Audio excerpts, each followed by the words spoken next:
My work as a theatre director takes me to lots of strange places, and right now, as you can see, I'm standing on the Strand in central London. People think that directing a show is about sitting in a room, talking, having ideas. For me, theatre is made out of bodies, and that's why I'm standing on this particular spot in the Strand, because I wanted to connect with a very particular body.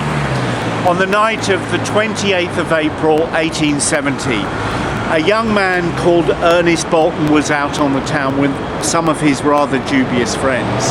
And Ernest that night wasn't going by the name of Ernest, he was going by his other name, which was Stella. Stella, Star of the Strand. Ernest was wearing a rather dangerously low-cut cerise silk ball gown.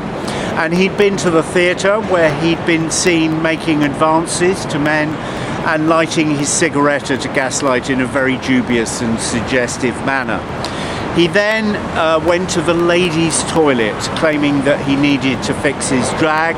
The attendant twigged that all was not as it should have been, and when he got outside the theatre at the end of the show, pretty much where we're now standing, because this was once the site of the Royal Strand Theatre, he was arrested, and shortly afterwards he was in the dock at the Old Bailey being tried for conspiracy to commit a felony.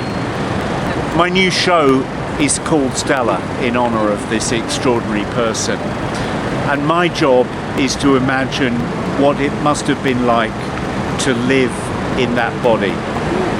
The Strand then would have been as busy as it is now, and what I'm trying to understand is just what kind of courage it must have taken to step out onto this pavement, not giving a flying flip what other people thought about you.